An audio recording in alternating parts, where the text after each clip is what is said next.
Assalamualaikum warahmatullahi wabarakatuh. Sahabat muslim rahimakumullah. Selamat datang kembali di channel Permata Islam yang membahas seputar kisah islami penuh hikmah. Di awal abad ke-20, ketika peta dunia tampak sudah lengkap dan garis-garis perbatasan seolah final, para sejarawan dan antropolog justru menemukan sebuah kejanggalan. Dalam arsip-arsip tua yang tersimpan rapi di biara-biara pegunungan Asia Tengah, berulang kali muncul satu nama yang sama, ditulis dengan aksara berbeda, dilafalkan dengan ragam dialek, namun menunjuk pada gambaran yang nyaris identik.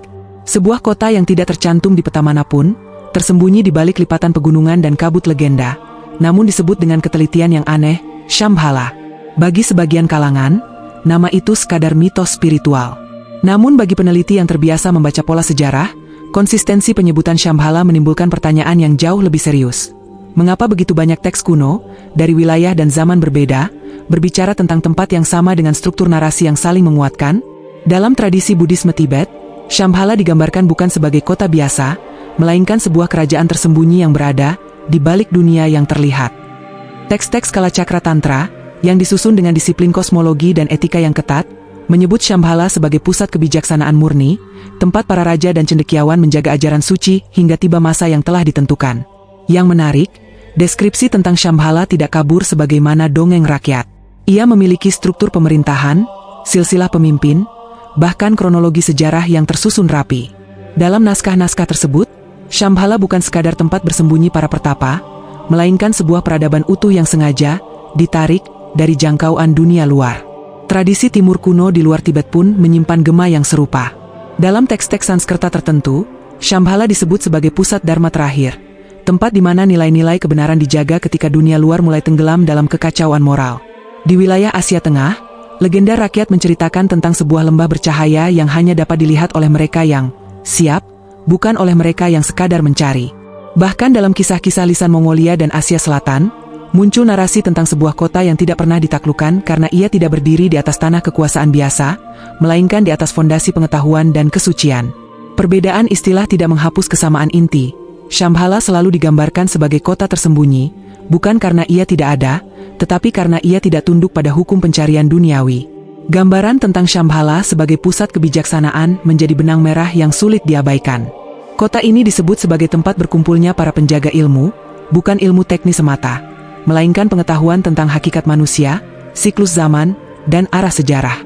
Dalam beberapa teks, Shambhala digambarkan memiliki perpustakaan agung yang menyimpan catatan masa lalu dan peta masa depan, seolah peradaban ini berdiri di persimpangan waktu. Gambaran ini terasa terlalu sistematis untuk disebut hayalan kolektif. Dongeng biasanya tumbuh liar, berubah-ubah, dan penuh kontradiksi. Namun Shambhala justru hadir dengan ketertiban narasi yang mencurigakan, seakan disusun oleh tradisi yang disiplin, bukan imajinasi acak. Lebih jauh lagi, Shambhala kerap disebut sebagai tempat lahir pemimpin terakhir dunia. Frasa ini muncul dengan variasi redaksi, namun maknanya konsisten. Dalam teks Kalacakra, disebutkan akan muncul seorang raja besar dari Shambhala pada masa ketika dunia diliputi perang, keserakahan, dan kehancuran nilai. Ia tidak digambarkan sebagai penakluk yang haus darah, melainkan sebagai figur yang membawa pemulihan dan penataan ulang tatanan manusia. Tradisi lain menyebutnya sebagai penguasa roda waktu, seseorang yang memahami ritme sejarah dan tahu kapan harus bertindak. Di sini, Shambhala tidak lagi sekadar lokasi geografis, melainkan rahim simbolik bagi lahirnya perubahan besar. Penegasan bahwa Shambhala bukan dongeng semakin kuat ketika para peneliti membandingkan teks-teks tersebut lintas zaman. Dari abad kedua hingga abad pertengahan, dari wilayah Tibet hingga India Utara, pola ceritanya tetap bertahan. Nama boleh berubah ejaannya, detail geografis bisa bergeser, tetapi struktur utama, kota tersembunyi, pusat kebijaksanaan, dan kemunculan seorang pemimpin di akhir zaman, tetap sama. Dalam kajian filologi, konsistensi semacam ini jarang terjadi secara kebetulan. Biasanya, ia menandakan adanya sumber ide yang kuat dan terpelihara dengan sengaja. Terlalu banyak naskah kuno yang menyebut Shambhala dengan kerangka serupa untuk sekadar dianggap sebagai mitos pengantar tidur. Sejarah juga menunjukkan bahwa manusia cenderung menciptakan mitos untuk menghibur, bukan untuk menakuti atau menantang. Namun Shambhala justru menantang cara berpikir dunia. Ia tidak menjanjikan harta, tidak menawarkan kekuasaan instan, dan tidak bisa diakses dengan peta atau pasukan. Dalam banyak kisah, orang-orang yang mencoba mencari Shambhala dengan niat duniawi selalu gagal, tersesat di pegunungan, berputar di lembah yang sama, atau bahkan tidak menyadari bahwa mereka telah melewati gerbang yang tidak terlihat. Pola ini berulang, seakan menegaskan bahwa Shambhala bukan tempat yang bisa ditemukan, melainkan tempat yang mengizinkan diri untuk ditemukan. Isyarat awal tentang kaitan Shambhala dengan akhir zaman juga muncul secara konsisten. Teks-teks kuno tidak menyebut kota ini aktif sepanjang sejarah manusia. Justru sebaliknya, Shambhala digambarkan sebagai peradaban yang menunggu. Ia menunggu saat dunia mencapai titik tertentu, titik di mana ketidakadilan menjadi sistemik, kebenaran terdistorsi, dan kekuasaan terlepas dari etika. Pada momen itulah, peran Shambhala disebut akan berubah, dari penjaga yang diam menjadi pusat lahirnya perubahan. Konsep menunggu ini bukan kebetulan. Ia menunjukkan pemahaman mendalam tentang siklus peradaban, bahwa setiap zaman memiliki awal, puncak, dan akhir. Yang paling menarik, Shambhala selalu dikaitkan dengan satu sosok pemimpin, bukan kolektif anonim. Dalam narasi Timur kuno, perubahan besar hampir selalu dipersonifikasikan. Namun figur ini tidak pernah digambarkan sebagai tokoh yang muncul dari kekacauan tanpa asal-usul. Ia selalu memiliki akar, dilahirkan, dibesarkan, dan dibentuk dalam lingkungan yang terjaga. Shambhala, dalam hal ini, berfungsi sebagai ruang inkubasi sejarah. Ia menjaga nilai, menyiapkan karakter, dan menunggu waktu. Ketika dunia luar kehilangan arah, kota ini justru menjadi kompas terakhir. Pendekatan dokumenter terhadap Shambhala menuntut kehati-hatian. Tidak semua yang tidak terlihat harus dianggap gaib, dan tidak semua yang gaib harus ditolak mentah-mentah. Dalam sejarah ilmu pengetahuan, banyak hal yang awalnya dianggap mitos, dari kota Troya hingga peradaban lembah Indus, akhirnya terbukti nyata setelah metode dan perspektif berkembang. Shambhala mungkin berada di wilayah yang sama, terlalu dini untuk dipastikan, terlalu konsisten untuk diabaikan. Ia berdiri di antara mitos dan sejarah, menunggu untuk dipahami dengan kerangka yang tepat. Dengan demikian, Shambhala muncul bukan sebagai cerita pengantar tidur, melainkan sebagai teka-teki peradaban. Sebuah kota yang tidak ingin ditemukan oleh peta, namun terus muncul dalam teks. Sebuah pusat kebijaksanaan yang tidak memamerkan diri, namun disebut oleh banyak tradisi. Sebuah tempat yang selalu dikaitkan dengan masa akhir, dan selalu menunjuk pada satu sosok yang akan mengubah arah dunia. Ketika semua potongan ini disatukan, sulit untuk tidak bertanya, jika Shambhala hanyalah mitos, mengapa ia disusun dengan logika sejarah yang begitu rapi? Dan jika ia lebih dari sekadar mitos, mengapa dunia modern, yang merasa telah menaklukkan segalanya, masih belum mampu menjangkaunya? Kalimat terakhir itu justru menjadi pemantik bagi obsesi paling gelap yang pernah lahir di abad modern. Obsesi yang muncul bukan dari kalangan spiritual timur, melainkan dari pusat kekuasaan paling agresif di Eropa, rezim Nazi Jerman. Ketika dunia barat memasuki abad ke-20 dengan keyakinan bahwa sains, industri, dan senjata adalah puncak peradaban, ada satu tokoh yang diam-diam merasa semua itu belum cukup. Adolf Hitler tidak pernah melihat kekuasaan sekadar sebagai persoalan politik atau militer. Baginya, kekuasaan adalah soal takdir, garis nasib, dan legitimasi kosmis.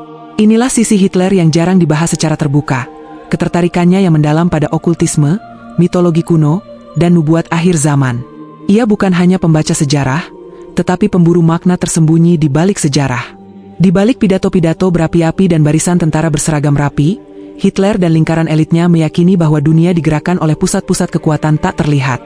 Mereka percaya bahwa peradaban besar masa lalu, yang mampu menguasai wilayah luas dan membentuk tatanan dunia, tidak berdiri hanya di atas teknologi zamannya, tetapi di atas pengetahuan purba yang hilang.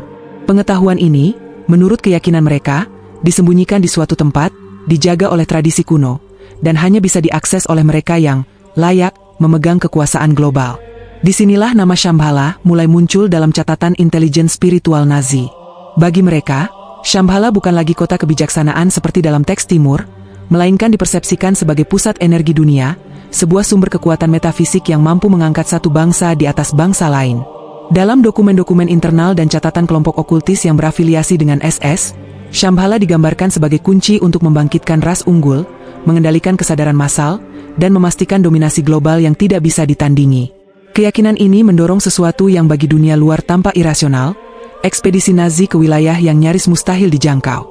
Tibet dan pegunungan Himalaya, yang selama berabad-abad dianggap sebagai wilayah spiritual dan tertutup, tiba-tiba menjadi target strategis. Bukan untuk ditaklukkan dengan senjata, melainkan untuk dibuka dengan simbol, ritual, dan pencarian artefak.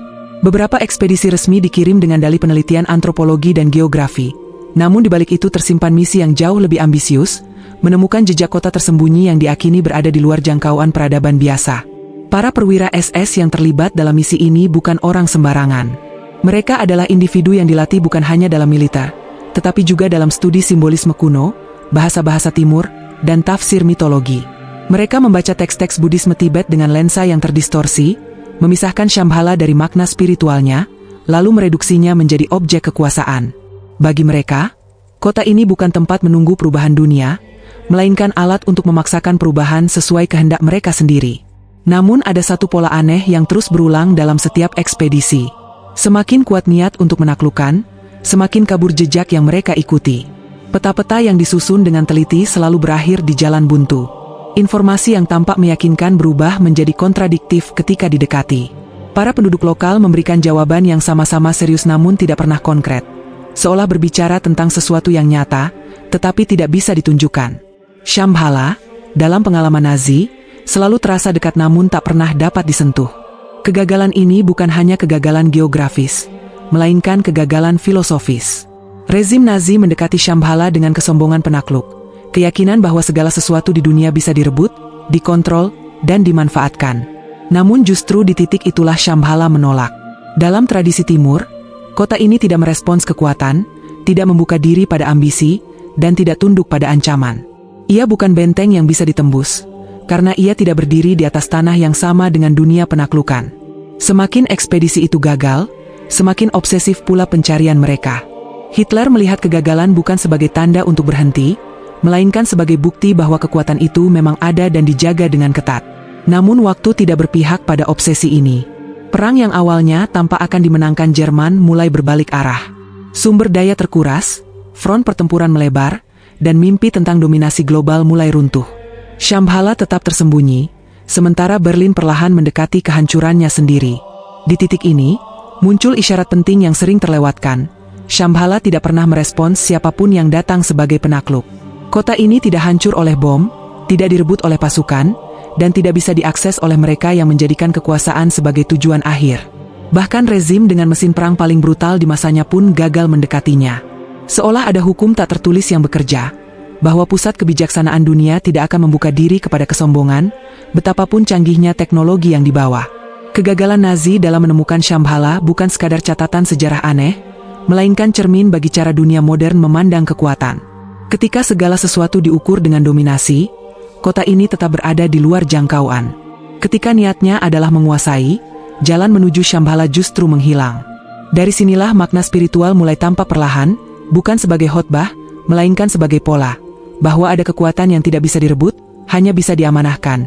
Ada pusat dunia yang tidak bisa ditaklukkan, hanya bisa dituju dengan kesiapan batin yang sama sekali berbeda dari ambisi penaklukan. Dalam teks-teks Timur kuno, khususnya tradisi Buddhisme Tibet dan Kalacakra Tantra, Shambhala tidak pernah digambarkan sekadar sebagai kota fisik. Ia selalu muncul sebagai pusat peradaban terakhir, sebuah tatanan tersembunyi yang baru, terbuka, ketika dunia berada di ambang kehancuran moral dan spiritual. Bukan saat dunia jaya, bukan ketika kekaisaran berada di puncak kekuatan militernya, tetapi justru ketika kekuasaan manusia gagal menjaga keadilan. Pada fase itulah, menurut naskah-naskah tersebut, seorang pemimpin agung akan muncul dari Shambhala, bukan sebagai penakluk yang mengobarkan perang tanpa arah, melainkan sebagai figur yang mengembalikan keseimbangan dunia. Ciri pertama yang selalu berulang dalam penggambaran pemimpin Shambhala adalah waktu kemunculannya. Ia tidak hadir di masa terang, tetapi di masa paling gelap. Dunia digambarkan telah rusak, nilai-nilai runtuh, kebenaran tertukar dengan kebohongan, dan kekuasaan berada di tangan mereka yang hanya mengejar dominasi. Gambaran ini mencengangkan, karena sangat kontras dengan mitos kepahlawanan klasik yang biasanya menghadirkan penyelamat saat harapan masih ada. Di sini justru sebaliknya. Pemimpin itu muncul ketika harapan hampir padam, ketika peradaban tampak tak lagi bisa diselamatkan oleh sistem manusia. Ciri kedua adalah tujuan kepemimpinannya. Pemimpin Shambhala tidak disebut datang untuk membangun kerajaan pribadi, tidak pula untuk mengumpulkan harta atau menorehkan nama dalam sejarah sebagai penguasa terbesar. Ia digambarkan membawa keadilan global, memulihkan tatanan dunia, dan menghentikan siklus kekerasan yang berulang. Kekuasaan baginya bukan tujuan akhir, melainkan alat yang sangat terbatas, digunakan hanya sejauh diperlukan untuk menegakkan keadilan. Dalam beberapa teks, bahkan ditegaskan bahwa kekuasaannya bersifat sementara, cukup untuk membersihkan dunia dari kerusakan, lalu mengembalikan keseimbangan. Ciri ketiga yang tidak kalah penting adalah sikap batinnya. Pemimpin Shambhala digambarkan tidak haus kekuasaan. Ia tidak berambisi menaklukkan demi kebanggaan. Justru ia disebut sebagai sosok yang pada awalnya enggan, seolah dipanggil oleh keadaan dunia, bukan oleh keinginannya sendiri. Kekuasaan datang kepadanya bukan karena ia mengejarnya, tetapi karena ia dianggap layak memikulnya. Dalam tradisi Timur, ini sering disampaikan dengan bahasa simbolik. Pemimpin itu dipilih oleh tatanan kosmik, bukan oleh klaim manusia. Di titik inilah paralel dengan nubuat Islam mulai terasa semakin kuat, meski istilah dan bahasanya berbeda. Dalam Islam, konsep pemimpin akhir zaman tidak dibingkai dengan mitos kota tersembunyi atau energi kosmik, melainkan dengan hakikat iman dan amanah. Sosok itu dikenal sebagai Imam Mahdi, dan yang menarik, ciri-ciri pokoknya memiliki keselarasan makna dengan gambaran pemimpin Shambhala. Islam menegaskan bahwa Imam Mahdi tidak muncul dengan klaim besar. Ia tidak datang sambil mengumumkan dirinya sebagai penyelamat dunia. Dalam banyak riwayat, justru digambarkan bahwa ia enggan menerima posisi tersebut. Kepemimpinannya tidak lahir dari ambisi pribadi, tetapi dari dorongan keadaan umat yang telah berada dalam kerusakan parah. Dunia, dalam konteks ini, telah dipenuhi kezaliman, ketidakadilan, dan kebingungan moral. Sebuah gambaran yang sangat mirip dengan kondisi dunia rusak dalam teks-teks Timur tentang Shambhala. Perbedaan mencolok antara tradisi Timur dan Islam terletak pada cara penyampaian kebenaran. Dunia Timur sering berbicara dengan simbol, kota tersembunyi, pusat kebijaksanaan, pemimpin kosmik. Islam berbicara dengan bahasa yang lebih lugas, manusia biasa, keturunan nabi, pemimpin umat yang hidup di tengah masyarakat. Namun, ketika simbol dan hakikat itu diletakkan berdampingan, terlihat bahwa keduanya menunjuk pada satu pola yang sama. Pemimpin terakhir bukan produk sistem dunia yang rusak, melainkan koreksi atasnya. Dalam Islam, Imam Mahdi digambarkan sebagai sosok yang dipilih, bukan mengklaim. Ia tidak membangun legitimasi melalui propaganda, tidak mengandalkan kekuatan militer semata, dan tidak menjadikan ketakutan sebagai fondasi kekuasaan. Justru keadilanlah yang menjadi pusat dari kepemimpinannya. Dunia Timur menyebut ini sebagai pemulihan dharma atau keseimbangan kosmik. Islam menyebutnya sebagai penegakan keadilan sesuai kehendak Allah. Dua istilah berbeda, tetapi menunjuk pada makna yang sejalan. Menariknya, baik dalam teks Timur maupun Islam, selalu ada satu penekanan penting. Pemimpin akhir zaman ini tidak bisa ditemukan oleh mereka yang mencarinya dengan kesombongan. Shambhala tidak merespons ekspedisi militer Nazi. Imam Mahdi, dalam tradisi Islam, tidak muncul karena dicari-cari secara gegabah, apalagi dipaksakan melalui klaim-klaim palsu. Keduanya menolak pendekatan yang sama, pendekatan kekuasaan tanpa kerendahan hati. Disinilah perbedaan antara simbol dan hakikat menjadi sangat penting. Shambhala, dalam banyak tafsir modern, dipahami bukan semata sebagai lokasi geografis, tetapi sebagai konsep kesiapan dunia. Ia ada ketika dunia siap secara spiritual, bukan ketika manusia siap secara teknologi atau militer. Islam menyampaikan pesan yang sama dengan cara yang lebih tegas. Imam Mahdi akan muncul pada waktu yang telah ditentukan Allah, bukan pada waktu yang diinginkan manusia. Dunia boleh mencarinya, membicarakannya, bahkan merindukannya, tetapi kemunculannya tetap berada di luar kendali manusia. Pengenalan Imam Mahdi pada titik ini tidak dimaksudkan sebagai glorifikasi berlebihan. Ia bukan figur mitologis yang melampaui batas kemanusiaan, bukan pula sosok tanpa celah yang dipuja secara berlebihan. Dalam Islam, ia tetap manusia, tetap diuji, tetap menghadapi penolakan dan konflik. Justru disitulah letak kekuatannya. Ia memimpin bukan dengan kesempurnaan fisik atau kekuatan supranatural, tetapi dengan keteguhan iman dan amanah di tengah dunia yang telah kehilangan arah. Jika Shambhala dalam tradisi Timur digambarkan sebagai pusat kebijaksanaan yang tersembunyi, maka Imam Mahdi dalam Islam dapat dipahami sebagai manifestasi kebijaksanaan itu dalam bentuk yang nyata dan membumi. Bukan kota yang tersembunyi di balik pegunungan, tetapi nilai-nilai keadilan yang tersembunyi di balik hiruk-pikuk dunia modern. Ketika dunia gagal menemukannya melalui kekuasaan, kekayaan, dan teknologi, nilai-nilai itu justru muncul melalui sosok yang tidak mengejar semua itu. Dengan demikian, titik temu antara Shambhala dan Imam Mahdi tidak terletak pada klaim geografis atau mitos literal, melainkan pada pola kepemimpinan akhir zaman. Keduanya berbicara tentang dunia yang telah rusak, tentang kegagalan sistem manusia, dan tentang kebutuhan akan pemimpin yang tidak lahir dari ambisi, tetapi dari amanah. Dunia Timur menyampaikannya dengan simbol yang misterius, Islam menyampaikannya dengan nubuat yang tegas, dan keduanya seolah menunjuk pada satu kenyataan yang sama. Ketika kekuasaan dunia mencapai puncak kesombongannya, perubahan besar justru datang dari arah yang tidak mereka duga. Dan dari arah yang tidak mereka duga itulah, konsep tentang kepemimpinan akhir zaman menemukan bentuknya yang paling jujur. Imam Mahdi tidak pernah digambarkan sebagai penakluk dunia dalam pengertian klasik. Ia bukan figur yang mengumpulkan pasukan untuk menaklukkan wilayah demi kejayaan nama, bukan pula pemimpin yang menjadikan kekuasaan sebagai tujuan hidup. Seluruh riwayat justru bergerak ke arah sebaliknya. Ia hadir di tengah dunia yang sudah letih oleh penaklukan, muak oleh perebutan kuasa, dan hancur oleh ambisi manusia yang tak pernah selesai. Di saat dunia masih percaya bahwa perubahan hanya bisa lahir dari kekuatan militer, dominasi ekonomi, atau teknologi mutakhir, sosok ini muncul dengan pendekatan yang sama sekali berbeda. Kontras ini menjadi semakin tajam ketika disandingkan dengan obsesi Hitler terhadap Shambhala. Hitler mewakili satu pola lama yang terus berulang dalam sejarah. Keyakinan bahwa ada pusat kekuatan yang bisa direbut, dikuasai, lalu digunakan untuk memerintah dunia. Ia mengirim ekspedisi, mengerahkan sumber daya, dan menempuh jalur paling ekstrim demi menemukan sesuatu yang diakininya sebagai kunci kekuasaan global. Namun semua upaya itu berakhir pada kegagalan. Tidak ada kota yang menampakkan diri. Tidak ada energi yang bisa dijinakkan. Tidak ada legitimasi kosmik yang turun kepada penakluk. Di sisi lain, Imam Mahdi tidak pernah digambarkan mencari pusat kekuatan apapun. Ia tidak berburu simbol, tidak mengejar lokasi rahasia, dan tidak membangun narasi tentang dirinya sebagai pemilik hak istimewa. Justru dalam banyak riwayat, ia digambarkan menghindar, seolah sadar bahwa kekuasaan yang dicari akan menjadi fitnah. Tetapi ketika dunia telah sampai pada titik di mana kezaliman tidak lagi bisa disangkal, ketika kerusakan tidak lagi bisa ditutup dengan retorika, dan ketika umat berada dalam kebingungan total, kepemimpinan itu datang kepadanya tanpa ia minta.